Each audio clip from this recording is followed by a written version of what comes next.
Good morning everyone. आज मैं अपने, जैसे कि आपको पता ही है कि वैभव लक्ष्मी के व्रत रख रही थी, तो आज मैं उसका उद्यापन कर रही हूँ। आज बुद्ध पूर्णिमा है, 5 मई। तो आज दिन भी अच्छा है, तो मैं सोच रही थी कि आज मैं उद्यापन करूँ। बहुत टाइम से सोच रही थी, नहीं कर पा रही थी। तो मैं यहाँ पे किचन में आ गई हूँ और ये मैंने यहाँ पर चावल उबलने के लिए रख दिए हैं और ये मैंने यहाँ पर दूध भी उबलने के लिए रख दिया खीर के लिए। सुबह ही मैंने 10 साढ़े 10 के अराउंड ये छोले वोले भी उबाल कर रख दिए थे, ताकि मुझे एक साथ से बहुत ज़्यादा काम ना करना पड़े। धीरे धीरे करके मैं अपना सुबह से काम कर रही थी। ये मैंने छोले उबाल के रख दिए थे। ये MDH चना मसाला छोले में डालने के लिए मैं लेकर आई थी, क्योंकि बिना प्याज और लहसुन का खाना इतना अच्छा नहीं बनता है। कसूरी मेथी और गरम मसाला आलू गोभी के लिए बहुत ही टेस्टी होता है, तो इसलिए ये सब मसाले मैं ला के रख दिए थे। और मेन्यू के लिए मैंने एक्चुअली छोले आलू गोभी डिसाइड की थी बनाने की, और खीर तो प्रसाद में बनती है वैभव लक्ष्मी के, वो तो मेन प्रसाद होता है ना, तो वो बहुत ज़्यादा ज़रूरी होता है बनाना। और यहाँ पर मैंने टमाटर भी पीस करके रख दिए थे, प्यूरी उनकी बना ली थी। तो मैंने आलू गोभी और छोले दोनों के लिए कम से कम 8 to 10 टमाटोज़ की प्यूरी बनाई थी। अपना थोड़ा सा काम आसान करने के लिए मैंने ये टमाटर काट के इनकी प्यूरी बना करके फ्रीजर में डाल दी थी, तो मेरे लिए थोड़ा सा ये काम बनाते टाइम आसान हो गया था। फटाफट से बस ऑयल डाला, घी डाला और उसके बाद डायरेक्ट टमाटो प्यूरी डाल करके बस ज़्यादा काम नहीं करना पड़ता है ना, तो ये काम अपने लिए ईजी हो जाता है। तो ये यहाँ पे टमाटो प्यूरी बन के रेडी हो गई है, और मेरे ये यहाँ पे चावल भी उबल गए थे और दूध भी बस उबलने ही वाला है। तो और छोले भी उबल के रेडी तो थे ही। ये मैंने बस मेरा काम बहुत इजी हो गया था। बस इसमें मुझे चना मसाला गरम मसाला डाल के इनको केवल तड़का मारना था। और एक काम मेरा रह गया था, सब्ज़ी काट के रखना। एक्चुअली मुझे सब्ज़ी काटने में बड़ा आलस आता है, तो ये मुझे यहाँ पे 3 kg अराउंड गोभी मंगवाई थी मैंने। वो वैभव लक्ष्मी के व्रत में कम से कम आपको 7 औरतों को जमाना होता है, 7 देवियों को जमाना होता है। तो यहाँ पे मैंने अपना सारा जो बड़ा काम था वो मैंने कर लिया था। और अराउंड दिन में सबको खाना खिलाने के बाद फिर उसके बाद मैं फिर से किचन में आ गई थी, और उसके बाद मैंने ये छोले रेडी कर लिए थे। और ये थोड़ी सी प्यूरी मैंने आलू गोभी के लिए मचा ली थी, और आलू गोभी को भी मैंने थोड़ा सा बॉईल कर लिया था बनाने से पहले। वो गोभी को मैं डायरेक्ट नहीं बनाती हूँ ना, थोड़ा पहले उसको बॉईल कर लेती हूँ ताकि उसमें स्मेल ना आए। ये सारा काम मेरा खाना पीना सब बना करके अराउंड 3:30 मैंने ये सब फिनिश कर दिया था। और उसके बाद फिर मैं अच्छे से कहते हैं ना कि लाल साड़ी पहननी होती है, या आपको लाल कपड़ा पहनना होता है पूजा के लिए। पूजा के टाइम भी आपको लाल कपड़ा ही पहनना होता है, उद्यापन के टाइम भी आपको लाल कपड़ा पहनना होता है। कुछ नहीं आपके पास तो आप लाल चुन्नी डाल सकते हैं। और ये फिर मैं उसके बाद अपना चौकी सजाने के लिए आ गई थी। तो मुझे पूजा रूम में इतना स्पेस नहीं था, तो वहाँ पर मैं चौकी नहीं लगा पाई थी। तो मैंने ये बेडरूम में ही एक कॉर्नर खाली करके वहाँ पर मैंने माता की फ़ोटो स्थापित की थी। पहले चावल डाले थे, स्थापना जैसे करते हैं उस हिसाब से आप स्थापना कर सकते हैं, जैसे आपकी श्रद्धा है वैसे स्थापना। पहले चावल डाल के तिलक लगाकर वहाँ पर तब माता की मूर्ति को स्थापित किया जाता है। और स्थापित करने के बाद फिर आप उसको वहाँ से स्थानांतरित नहीं कर सकते, आप उसको वहाँ से हिला नहीं सकते हैं। वो माता वहाँ पे स्थापित हो गई हैं। आपके पास जो भी माता की मूर्ति हो या माता की कोई भी प्रतिमा हो, कोई फ़ोटो हो आपके पास, तो आप उसे लगाकर माता को स्थापित कर सकते हैं। कलश स्थापन का वीडियो एक्चुअली मैं नहीं ले पाई, लेना भूल गई। तो जब पूरी चौकी लगाने के बाद मैंने एक वीडियो क्लिप लिया था, वो मैं लास्ट में डाल दूँगी, आप प्लीज़ देख लीजिए।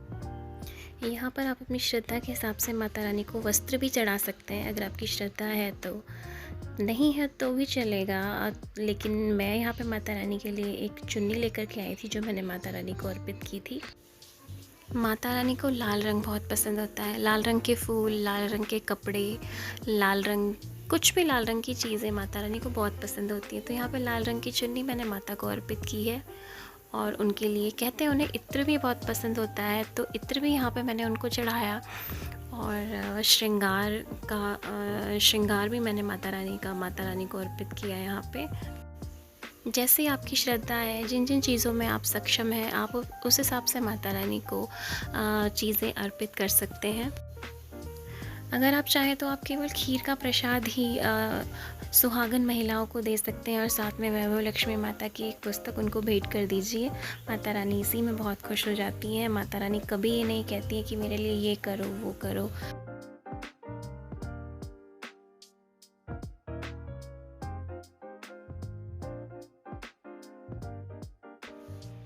और माता लक्ष्मी की मूर्ति स्थापित करने के बाद आप इस तरह से गणपति जी की मूर्ति भी स्थापित कर लीजिए, जैसे आपने माता रानी की मूर्ति स्थापित की थी। और ठीक उसी तरह से फिर आप श्री यंत्र को भी स्थापित कर दीजिए। स्थापित करने के बाद आप उसको तिलक कर दीजिए, उस पर फूल चढ़ा दीजिए।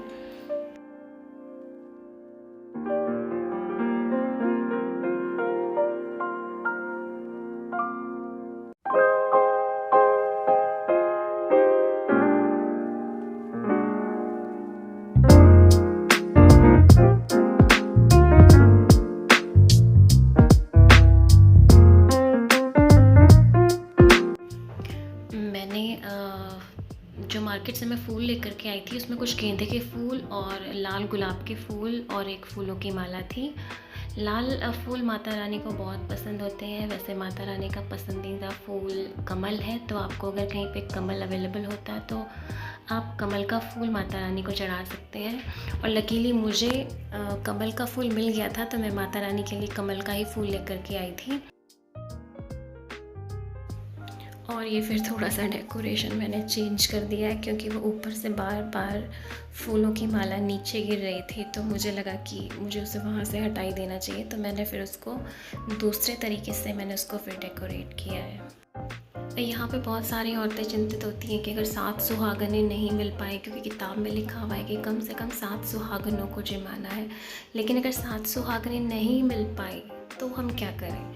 तो आपको जितनी मिलती हैं आप उतनों को जिमाइए, और जितनी नहीं मिलती है आप उनके नाम का प्रसाद, उनके नाम की पुस्तकें आप मंदिर में जाके चढ़ा आइए। वहाँ से कोई ना कोई उसको ले ही जाएगा। उनके नाम की दक्षिणा आप वहाँ पे चढ़ा के आ जाइए।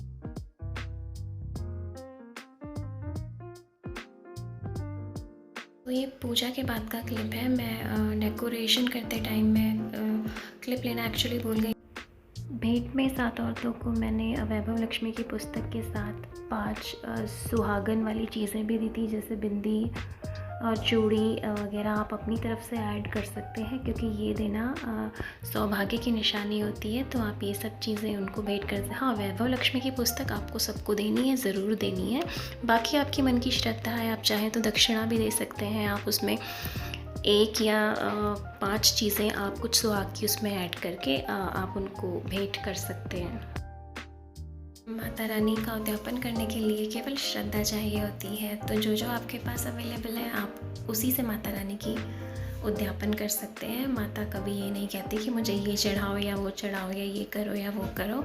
आपकी अपनी जैसी श्रद्धा है, आपकी जितना आप सक्षम है करने में, आप उस हिसाब से अपना उद्यापन कर सकते हैं। उद्यापन के लिए आपको कम से कम 7 औरतों को, सुहागन औरतों को जिमाना होता है। ये मेरी कुछ फ्रेंड्स हैं जो मेरी हेल्प करने के लिए आई थी, तो उन्होंने पूरियाँ मेरे साथ तली थी, तो मैंने इनकी एक छोटी सी क्लिप निकाल ली थी। और इसके बाद का क्लिप मैं नहीं बनाई, तो मैंने कुछ पिक्चर्स ही यहाँ पर पोस्ट कर दी हैं। यहाँ पर आपको 5 सुहागनें दिख रही हैं, क्योंकि 2 सुहागनें थोड़ा लेट आई थी, तो उनकी पिक मैं ले नहीं पाई थी। मैं बहुत ज़्यादा थक गई थी, तो वो जो 2 थी उनकी थाली तो मैंने सेम टाइम पे निकाल दी थी, लेकिन जब वो आई थी तो मैंने उनको उस टाइम जमा दिया था। आशा करती हूँ आपको ये वीडियो पसंद आई।